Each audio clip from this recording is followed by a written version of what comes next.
just the engagement piece is not there the same way it is in person. I mean, this isn't something that I think that any sort of engaging math can fix, but I find like a lot of the times the kids are just like signing into the Google Meet and walking away because I call their name and they just don't respond or they don't go to their breakout room.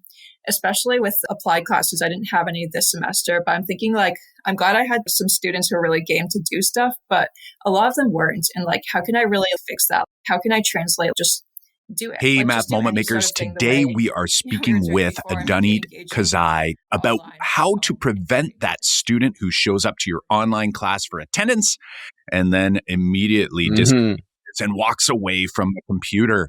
I think we've all been there before. I'm not even there. Are you there? Are you there? Yeah, I'm not even full-time in the classroom right now, but in all the classes I go into, I love co-teaching with teachers. I come into their classroom and I can tell that we've got students in the room that are doing just that. Today, we're going to brainstorm with Danitte on how to engage students while teaching online through the use of low floor and high ceiling tasks. Yes, I'm super excited for this one. This is another Math Mentoring Moment episode where we talk with a member of the Math Moment Maker community who is working through struggles. And together, we brainstorm possible next steps and strategies to overcome them. All right, let's hit it.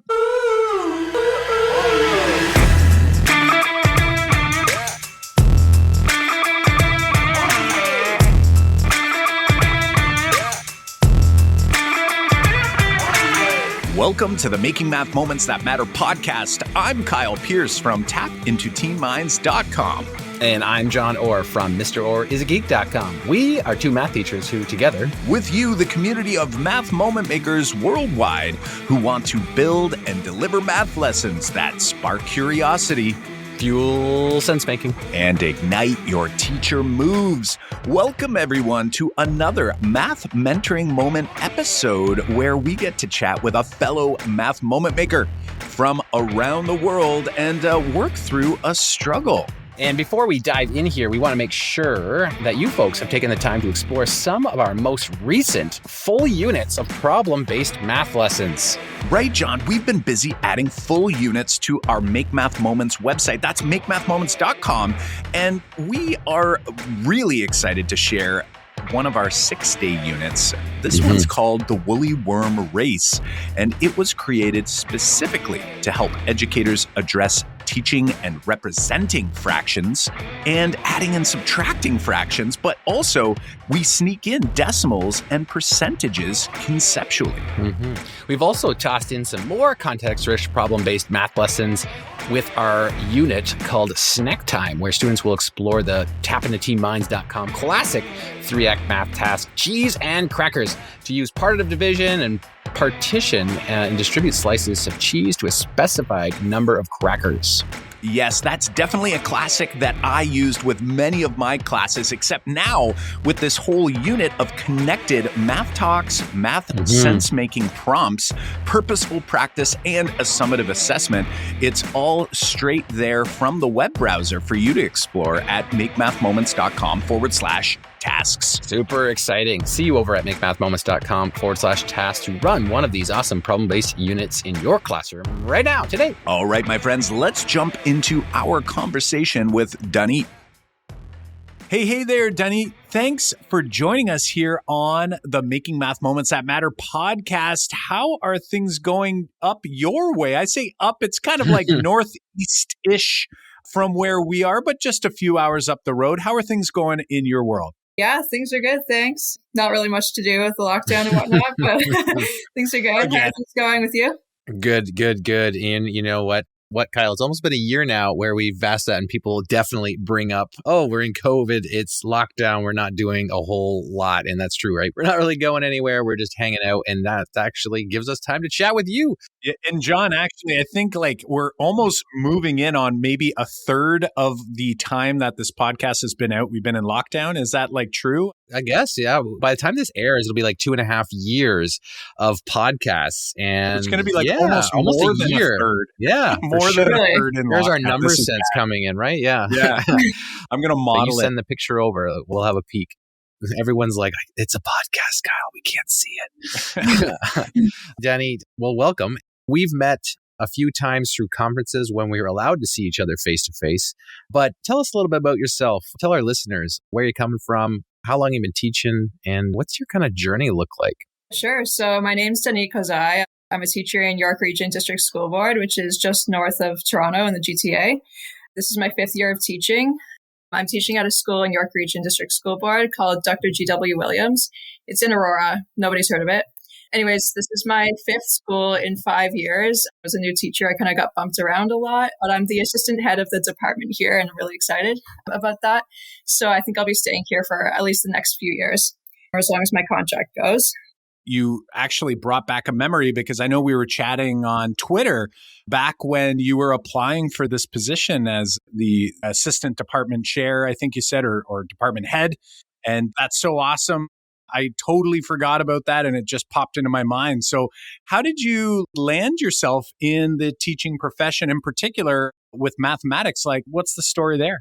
I guess I'd always kind of considered it at the back of my head to maybe go into teaching. I tutored my brothers when I was in school. I was like remembering just grade 8 math class where there was like a circle of girls sitting around me in the hallway and I was explaining what a variable is, things like that. But I was always like, I don't really want to do the same thing over and over again for my entire life. I felt like that would be kind of boring. Teaching, thankfully, has been nothing like that. So that's good. I only really started to think about it seriously when I was in my 2nd year of university. And so I started tutoring on the side just to like kind of make a bit of extra cash while I was a student. And I ended up really enjoying that, like more than my major. And so I switched program tracks from like straight up computer science to be in computer science and math. So I would have like a teaching track with 2 subjects. Then in my 3rd year of university, I got to be a teaching assistant. So I had like my own little classroom twice a week for like first year students. And I loved that. And that's when I like really made the decision that I was going to go through with it and like go to teachers college and do the whole teaching thing. I've listened to a few of your episodes of your podcast, or I guess maybe more than a few. And so I feel like my teaching journey is a little bit different than a lot of other people's because a lot of people had like, oh, I was a traditional teacher and I discovered the thinking classroom. So I actually haven't been around all that long, I guess, because I learned about the 2 of you, John and Kyle, as a student teacher through my host teacher. She was already like doing like 3-act math problems and stuff like that. So in a sense, like I got a bit of a head start that I got to watch her really do the thinking classroom for 6 weeks straight and just be there every single day and just like see what it's like without kind of having to figure it out while I'm already in the job. So that was pretty great. Yeah, that does sound interesting. Like we've always said that we wish we could go back in time. And I think a lot of teachers later in their careers wish they could go back in time and use the knowledge and the experience that they've learned along the way to restart. And it brings up actually 2 ideas that just are popping into my mind about that experience that you just said.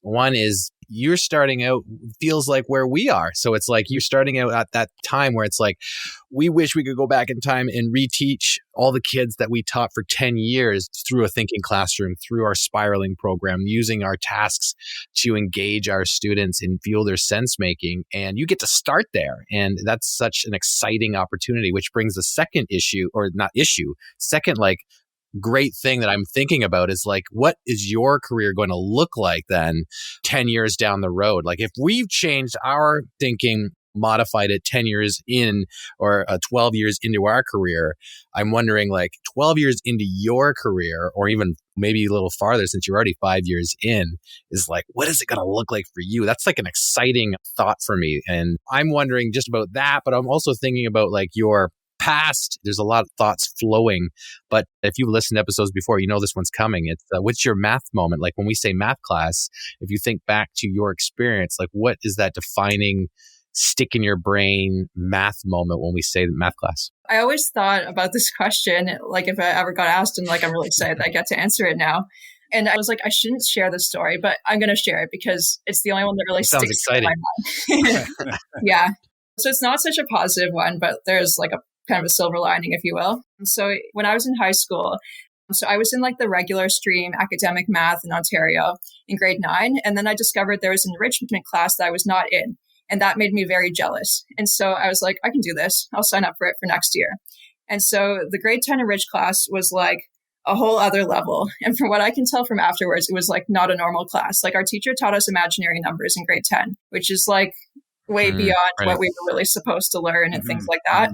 And so I think like it was kind of a defining moment for me because I really struggled with that class. And this was the first time that I really questioned like whether I enjoyed math and whether I felt like I was quote unquote good at math, was in that class, because I was just like having such a hard time with it. And I remember like, I don't really hate when students do this, but like, I just feel like, oh, what a shame, all that marking. But like every time I got a quiz back that I didn't do well on, I would crumple it up and throw it out like immediately. And so the boy who sat next to me was like trying to convince me not to do that. And then I felt like, I guess I was just kind of alone in this really difficult class, and everyone else took grade 9 Enriched Math, so they must be doing really well. And then one day our teacher let us do a quiz rewrite. I guess it didn't go well for other people too during lunch. And so it was optional. And so I walk in and like over 2/3 of my class was there doing this rewrite. That was the first time I felt like, oh, maybe I'm not the only one. And then later on in the year, I just felt like I didn't really belong in that class. And maybe I really didn't. Like I didn't feel like I knew enough math or I was good enough at math. And so I really wanted to do well and to understand it. And then my father, who's like an immigrant as well, was like trying to teach me about sinus and cosinus. And I was like nodding and nodding. In the end, like I studied really hard for the final exam, and I was surprised with my results. I did really well. And I guess the silver lining of the story, like I was just thinking about it, I felt like I didn't belong in that class. And maybe I'm not good at math because I found it difficult. But in the end, I was able to understand it. And I feel like I kind of want to bring that into my own teaching, that like really anyone can learn. And I don't really want to set that bar of like, you can't do this, because I think that students can do it. And that growth mindset is kind of foundational part of learning math. That's such an interesting story. And like you said, there's definitely a silver lining there. And this has come up quite often when we've had guests on the show share a math moment. And sometimes it's like one of those moments where, let's say, it made the person feel like they weren't a mathematician or they didn't belong. You had mentioned that a few times in your little share out there. And part of me thinks about what that actually teaches us. And I know that struggle is never fun when it's happening. I'm wondering about that. Clearly, you're kind of reflecting on that. You're kind of thinking about how that might influence what you do in your classroom. It makes me wonder what details you pay attention to in your class to try to ensure students feel welcomed and feel like they do belong, even when there are struggles. And then there's this other side too that popped into my mind around, I wonder if maybe by being in that classroom, you were finally able to see that actually like anything worthwhile is difficult and it's hard. And I just wonder sometimes about how we do this thing called school. And again, it's the mindset I had when I was teaching for my first 5 to 8 years. I was trying to make math class easy for everyone, right? Like I was trying to make sure that every student got a good mark. And when I look back at that, I was really good at it. I was really good at helping kids memorize stuff, even though they didn't know what they were doing. And I just wonder if like some of my students were to go into a class where the math is actually challenging, because realistically, math is challenging. It is complex. And I just wonder about that when sometimes I think we go at math wrong when we try to make it easy for everyone instead of, again, trying to find that productive struggle. You didn't mention about what that teacher you had sort of did in order to like meet students where they were. So maybe there was some differentiation skills that maybe weren't there or whatever it might be. But I think that rigor piece is really important. And then obviously finding ways to ensure that when students are struggling, that they aren't feeling ostracized or that they don't belong. So that's a really great story. It really makes me reflect on how we do math, how we teach math, and trying to find that happy balance there. So we're really eager to hear about what you're currently working on right now. I'm wondering, like, do you have any positive kind of quick wins for us? We'll say like from this school year, like from the beginning of the school year till now, is there any quick wins that come to mind that we can kind of flip back to the positive and start thinking of some of the good that's come out of this experience teaching online?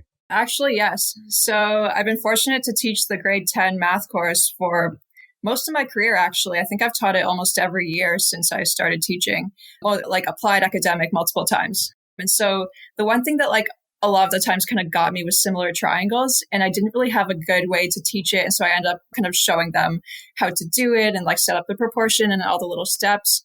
And so last year I was just kind of hunting around because I was like, I can't really do this anymore. I want to do better than that. I think I can do better than that. And I found this really great lesson. I wish I knew who to give credit for this, but it's definitely not mine, that connected similar triangles to Pythagorean triples. And so the activity is basically like, I show them what a Pythagorean triple is, and I say, at your boards, find as many as you can. And so with COVID restrictions, this was in person before we got shut down. And so we have like alternating groups of 15 kids in the class. And so I did this in person on like the last day of our in-person rotation with my classes. And so that I had like groups of 2.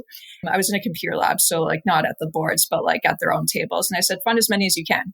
And so I found that like 2 kind of patterns emerged. And it was just like really fun to see them working, because first they find a few and they're really struggling to find more. Like they're testing out different numbers in their calculators. And so they find like a couple of them, like the 3, 4, 5 is the first one we look at, 5, 12, 13, 7, 24, 25. And then some groups just start exploding because they find all the multiples, that like a 3, 4, 5 triangle and a 6, 8, 10 triangle, and so on and so on. And so the groups, like when I did this last year at the vertical boards, like they would just look over at each other and be like, how are they finding so many? It was harder with like everyone just kind of being seated at their seats this year. But I felt like there was that still kind of same energy. And then I kind of made into a competition. I said, whoever found the most gets like some sort of prize, which is like usually stickers. And so then we talked about the connection between like, how do you find more Pythagorean triples from other ones? And so they came up with this idea that was basically like a conceptual understanding of the scale factor. And I feel like it really helped them understand similar triangles a lot more, that they're not like memorizing definition, same angles, different sizes kind of thing. Like they could really see how one similar triangle is related to another. And then later on, I connected that with John, your lesson that connects the tangent ratio to similar triangles. And so I felt like that was like a really big win in my grade 10 academic class. Yeah, it reminds me actually also of another lesson I'm just going to throw out there for folks who are like gobbling up the resources, which we'll all throw in the show notes.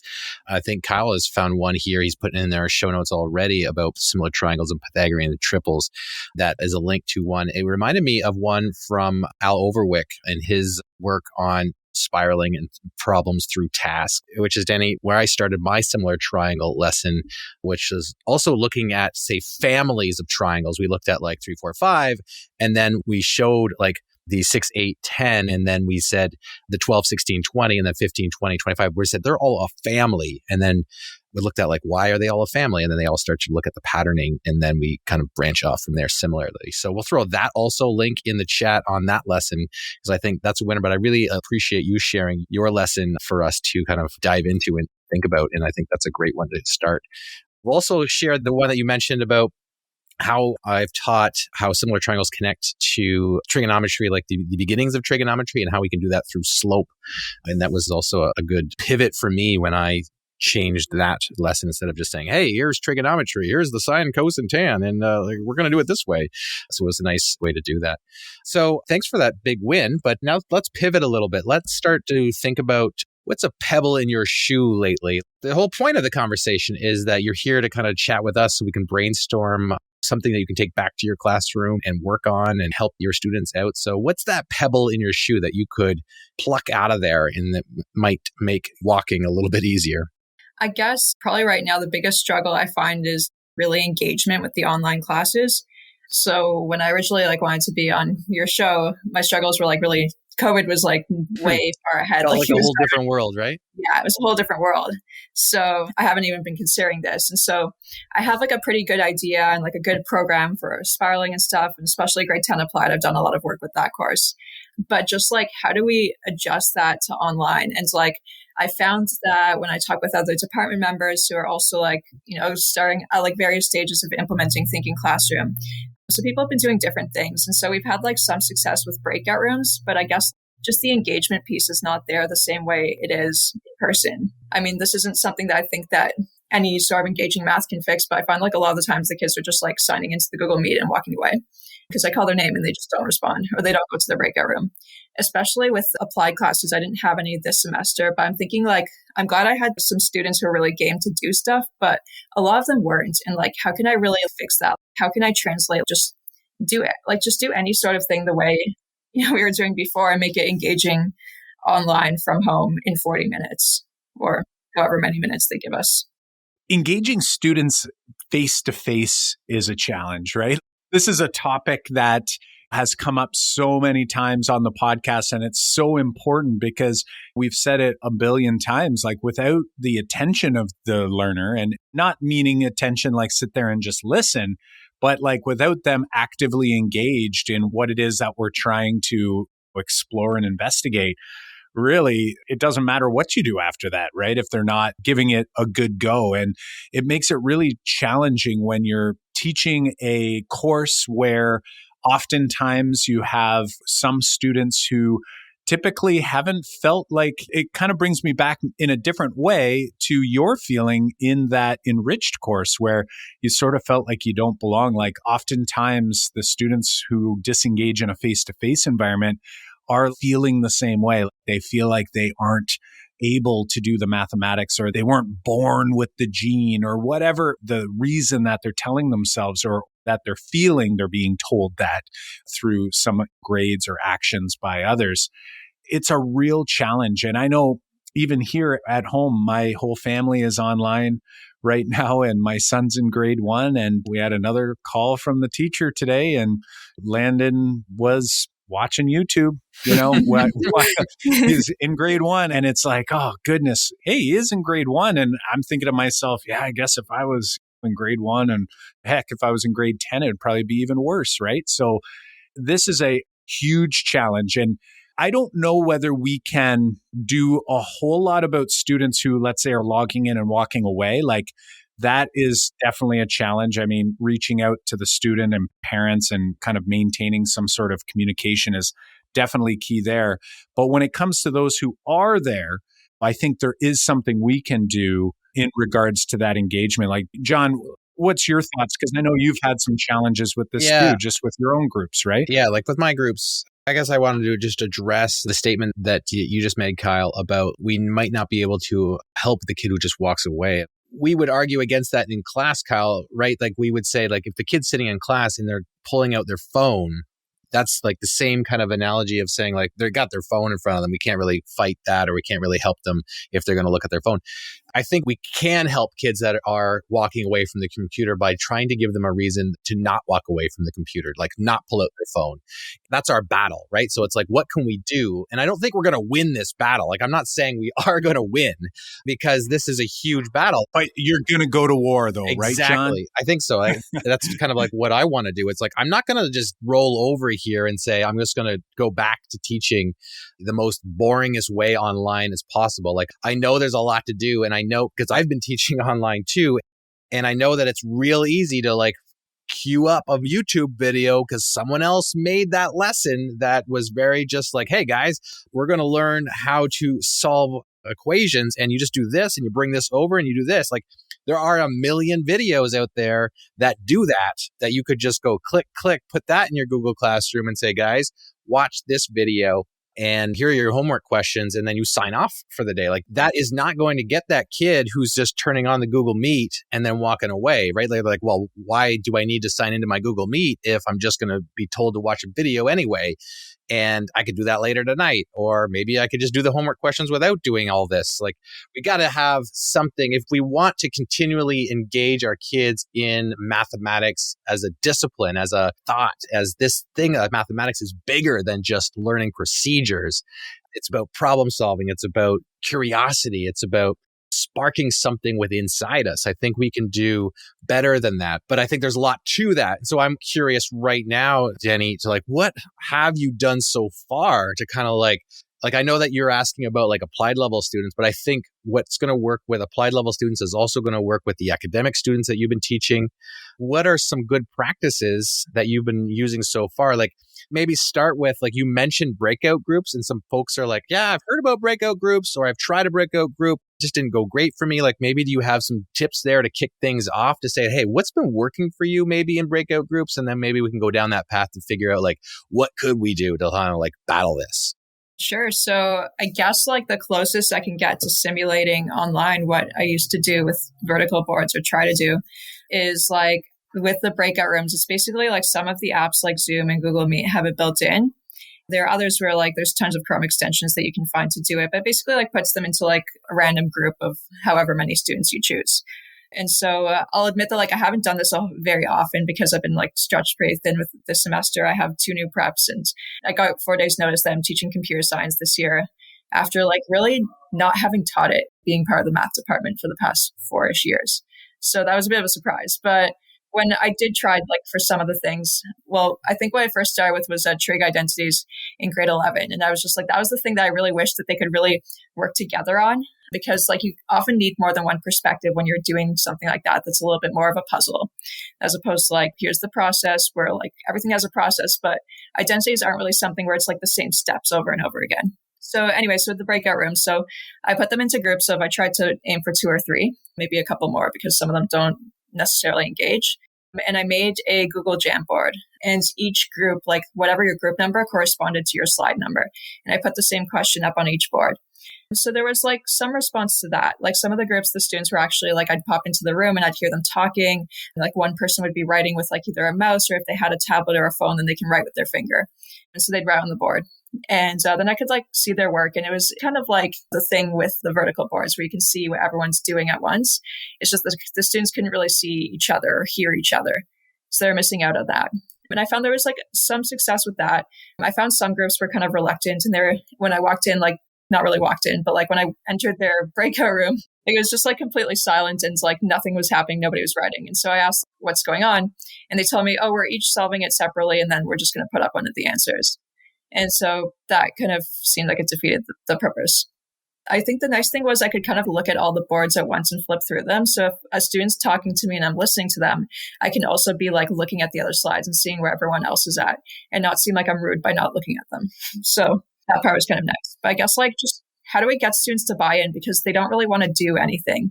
Like they feel like they're online and they don't want to do it. Whereas in person, if I could give them a marker, then they're already there. Right. They've got that pressure of everyone is here and we're all together. Well, I got to do this. And I even think too, like going back to when I first started trying to do vertical non-permanent, it wasn't like a first day of school thing. It was kind of midway through the year when it came across my radar and I was like, I'm going to give that a shot. And I remember there being a reluctance then as well. And we talk a lot about the culture building. And I know it's, again, extremely difficult to build culture in an online environment in comparison to in a face-to-face environment.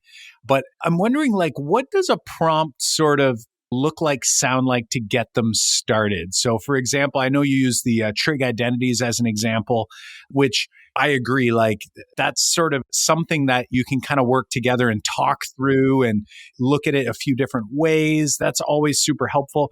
But I'm wondering, what might it sound like when you're about to get started on that activity? What does that prompt sort of sound like to get students going? I guess like I'm thinking just normally, like in a regular class, I try to leave it kind of open and give them something that they can fight with. It's hard to do with like depending on the class period. Like right now, our periods are 40 minutes long. So there's not a whole lot of time to do anything with that. It's either like, I'm going to attempt this breakout room thing and it's going to take the whole time, or there will be a lesson, but there probably won't be time for both. So, well, one of the prompts I would have used, I guess I did this in person, but with the Pythagorean triples, like just show them a couple and then how many can you find? Like I keep it like just they're the ones kind of figuring out what they need to do and they need to talk to each other to figure out where to go from there. When you did your Pythagorean triple lesson, how was the engagement there? Like when you put 3 numbers up on the board or you talk about it and then say, hey, go and find more. What did you find about engagement there? Same as, say, compared to the trig lesson? I know it's different classes, but like the trig identity lesson, or do you feel like there was a different buy-in there? I think there was more buy-in, but also I guess I have to say that like the Pythagorean triples was in person. So there were like less people, like there was only 15 of them, but there was definitely engagement kind of across pretty much everyone, I'd say. Like they were all kind of working on it. Maybe there was one group where they weren't really talking to each other. And so I tried to encourage that. But I also like can't tell them to get any closer to each other. So that was difficult. That was in class. That was in class, yeah. Yeah. So you didn't try that lesson specifically while online yet, though? No, I haven't. No. Let me see what else I did. Oh, I did do one thing that completely flopped. Should I just talk about that? Oh, for sure. So this is like a thing that I love to do in person. So basically, I think I actually got the idea from your workshop. You showed us like 2 squares and like one of the growing patterns. And now draw the next step. And then we looked at all the patterns and then like draw the next step. Like, you remember that? Yeah, for sure. Yeah. For Yes. sure. We showed like the first two and then you had to draw the third. You showed just the first one and you said, what does like term 2 look like? Right. And then we right. look at all of them and say, like, just all of these are great. Here's the one that we're going to look at today. And then I show them term 2 and term 3. And so I've done this with like linear patterns, quadratics. The quadratics one, I always get them because they just don't expect it to look like that, with like a cube and like a line and a square. And so I did this with, it was intro to quadratics. So I did like over Google Meet, I did the same thing. I was draw the next step. And I had them type in the chat, what do you think the next step looks like? They don't really like to talk with the microphone. And so I got like some answers. I find that like I'm usually getting the same 6 to 8 people who are always the ones typing in the chat, who are usually always the ones with their hands up in person, right? So I got some engagement with that part, with like, what does the pattern look like? And then the next step I go to from there is like, show me like a table of values, equation, graph, that whole deal. Like, what does term 17 look like? Which term has 500 tiles or whatever it is? And so I put them into breakout rooms and I think they just did not know what to do. And they were just like kind of silent. So I went from one to another and I tried to help them get started and like, just how would I make a table of values? Tell me what to write. But there wasn't really a whole lot of time to really talk to everyone. So what we're hearing, and again, it's just so different in the online world. And like you're saying, I'm seeing that a lot as well when I'm going into different classrooms. I get to go in and co-teach with some teachers, and I'm seeing a lot of the same students responding, turning their mic on or responding in the chat. So definitely a challenge there. I'm wondering about kind of like if we were to think about, I guess, a couple things. First off, obviously, you know us well. You've been to a couple of our workshops and presentations, and something that we really spend a lot of time on and we try to put a lot of effort into is that idea of sparking curiosity. And in an online world, I feel like we almost have to pay even more attention to that to kind of like get that ball rolling, like to start that snowball effect. And I wonder if maybe some of the hurdles in the way with the technology, right? Like your mind is in so many places. You're trying to set up breakout rooms. You're trying to monitor a chat. You're wondering whether Tommy's actually at the computer or not. There's a lot of things going on, a lot of distractions, right? And I'm wondering, and I know I do this a lot when I'm presenting, doing a webinar. John, I'm sure you would relate. We do a lot of these webinars together where you're talking to a screen. And sometimes you're like wondering what the facial expressions on the other end are doing, right? Their cameras aren't on. So you're kind of like in your head, it's like your mind's telling you a story about what may or may not be going on the other end. And typically, I read a book, I can't tell you what book it was, but it said that your brain is never giving you, or your rational brain is never giving you good ideas. It's constantly kind of like sabotaging you, right? Your inside voice. And there's almost like this natural tendency to move quicker when you're talking to a screen, right? And I wonder about the idea of like sparking curiosity. If maybe if we were to zoom out a little bit, I'm wondering if you could reflect on maybe this patterning lesson, for example, and kind of reflect on like the amount of time and sort of like care we put into that lesson up front when we're face to face versus in the online world. Is it possible that maybe we're kind of pushing it a little bit too fast? And you had mentioned, I think you said 40 minutes, right? That doesn't sound like a whole lot of time either. Tell us a little bit more about that. Let's kind of zoom in on that part of the lesson, because I'm feeling like that's sort of the make or break, right? Whether a student's going to walk away or whether they're going to be like, oh, I don't want to leave because this is actually like kind of interesting. It's like you want to get some skin in the game. So can you tell us a little bit more about that? Like, especially like the starting, the prompting to get going on a task. Yeah. So I guess I've thought about this, and I'm ashamed to admit, like, I've done more traditional teaching than I've ever done in my career this year. Just been like really thrown for a loop with this online stuff, because I have to like, how do I teach and be engaging and do it all in 40 minutes? Like, that's been the problem. And so what I did when I did have some of the lessons that like, I was like, there's no way I'm going to take this engaging lesson from face to face and make into a boring thing online where I just show them how to do it. The way I thought about doing it is usually we have like, what do you notice? What do you wonder? Like a think, pair, share. Students share their answers with the class. We write them all down. And then they get to the problem solving part and then some sort of consolidation. And so the things I really had to cut short kind of were like some of the beginning stuff with all of the wondering. And so I didn't want to kind of speed through things because I've noticed even when I'm teaching like just a boring old lesson, like sometimes my students type wait into the chat and like it's kind of hilarious. Like they'll type wait. Basically, I was like, what am I waiting for? I'm waiting for them to like finish typing because they have a question or something. I'm like, oh yeah, like it takes a lot longer to ask a question when you don't type 200 words a second or whatever it is, a minute. And so I try to like cut down on one of the things and just take it out so that the students have more time for one of the others. So like maybe we'll only do questions instead of notice. And that way at least I can get them thinking and not have to like rush through each of the parts so that I get to check them all off. Right. I think when we have the longer time to keep the floor low, if we get our students to have that low floor, then the entry level into the mathematics, into the thinking is easy for everybody to get into. It can prevent the person from over there tuning out. And I think that's true online too. So the challenge, right, is how can I keep my floor low enough so that I can bring everybody in, but I also can make sure that I do what I need to do in the time frame that I have. I guess that's your big challenge. Would you agree to that? Yeah, I think so. Yeah, the time has definitely been a challenge.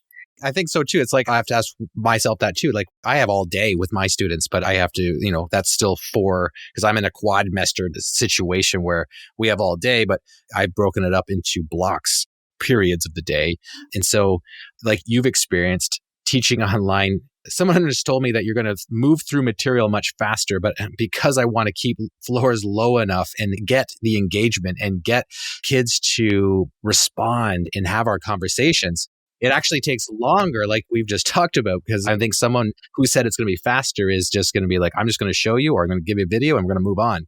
So I guess since the challenge is like, how can we keep that floor low enough? What are you thinking? Like if you could imagine a magic wand that we could wave over this and say, hey, the answer looks like this. What do you think that magic wand is showing us? Yeah, there has to be something there in the beginning that gets them, because otherwise they're just going to walk away.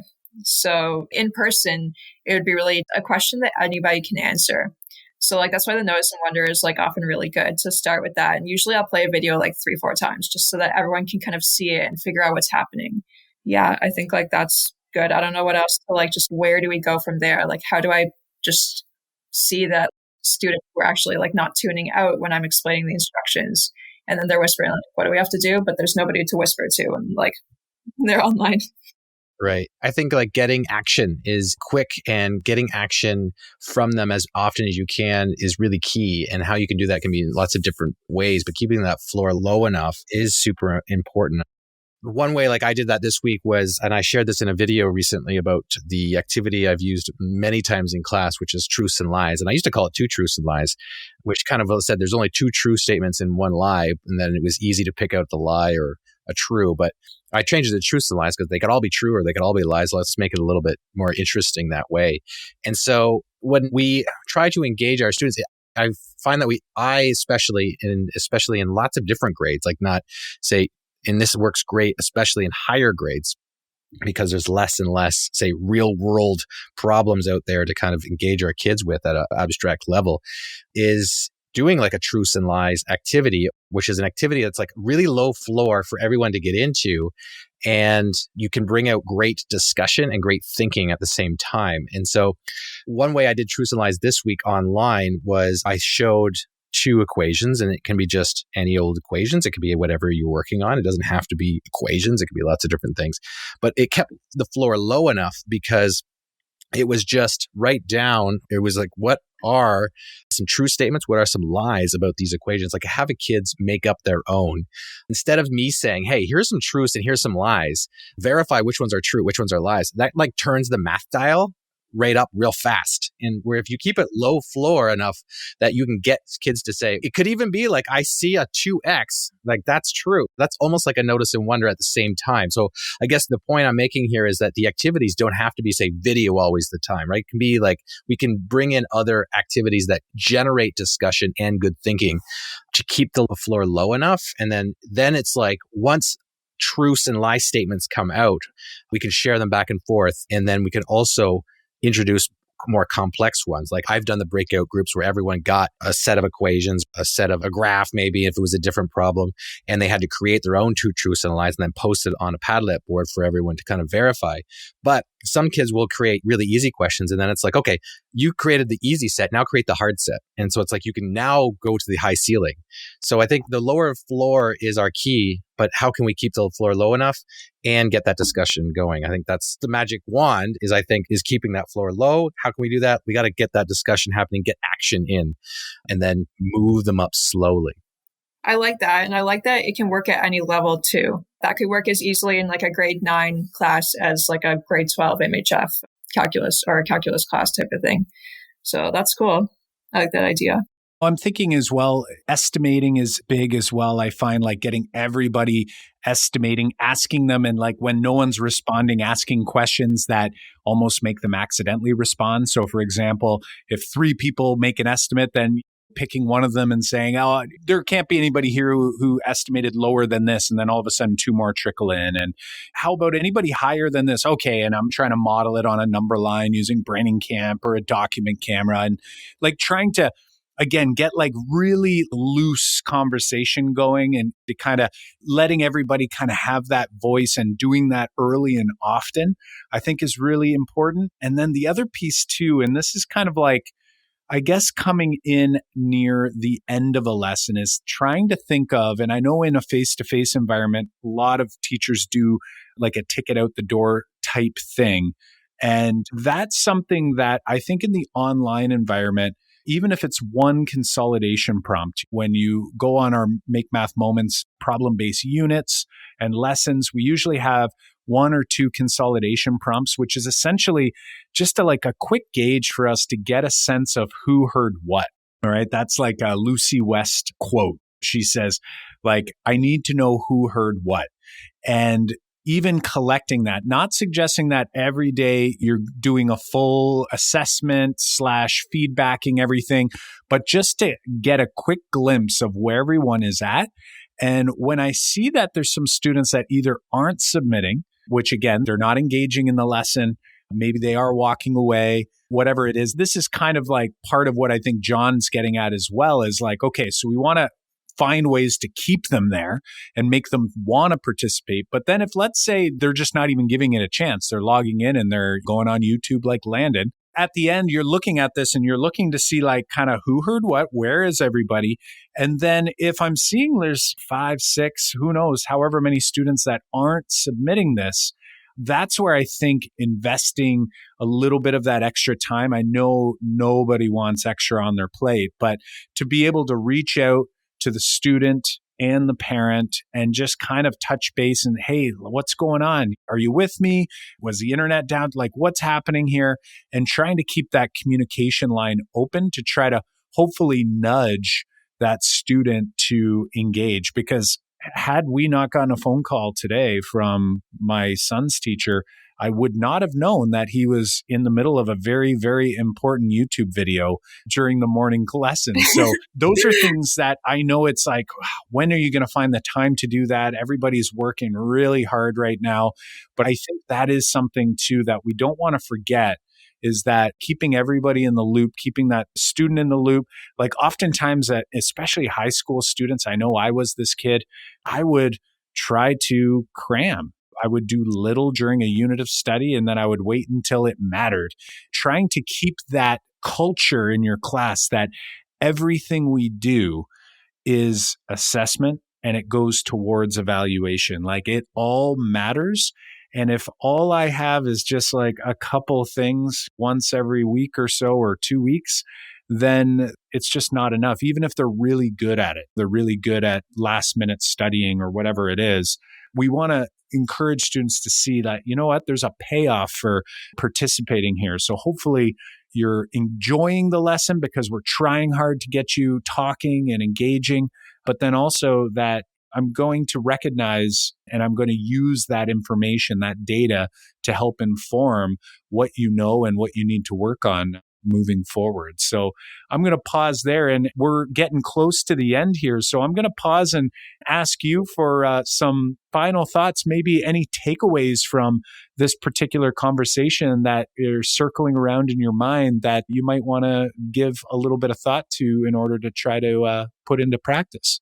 I really liked all of it. I think that just getting them, like we've been doing this entire time, it just online changed all of the rules. But I think that the idea of just like things like truths and lies and those other kind of prompts that like everyone can answer this question or everyone can kind of come up with something so they feel like everyone's kind of included are really good and they work at any level. And I think it is really hard because the time is just like so difficult, like just our own time too, that I feel like I'm doing 10 times the amount of work I was doing last year and stuff like that. But I think that just through the semester, I've learned to like spend more time on some things than other things.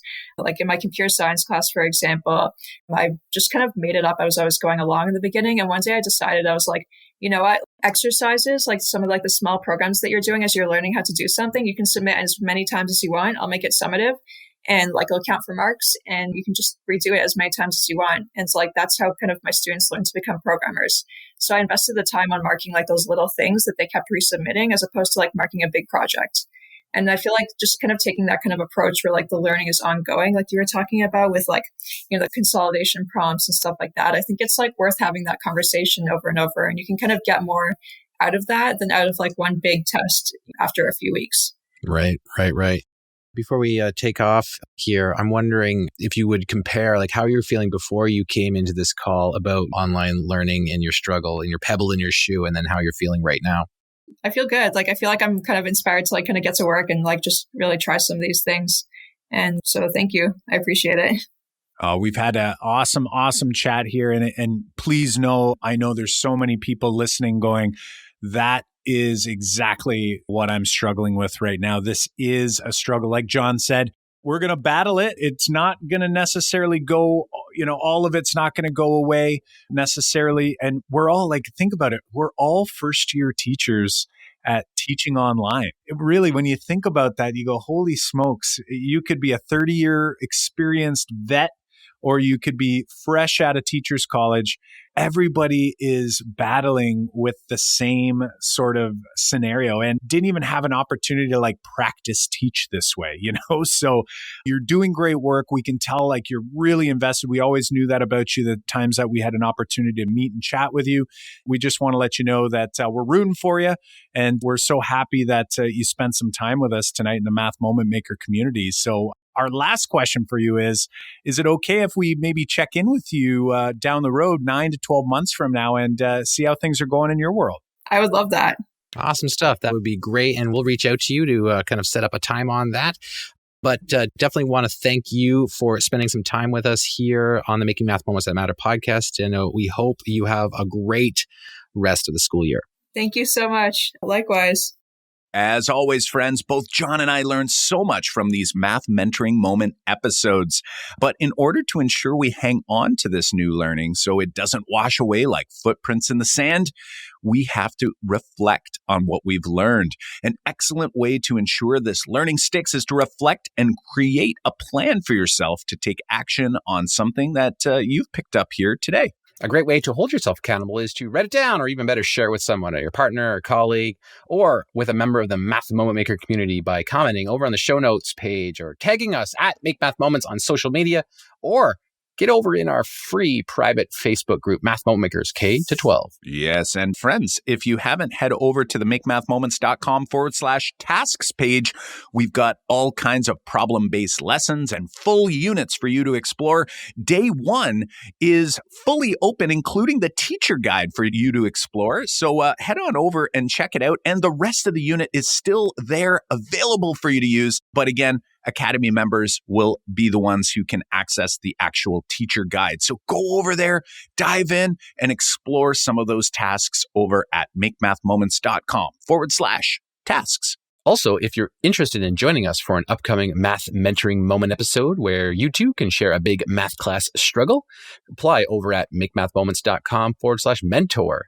That's makemathmoments.com/ mentor. Show notes, links to resources, and complete transcripts to read right from the web, or you can download and take them with you.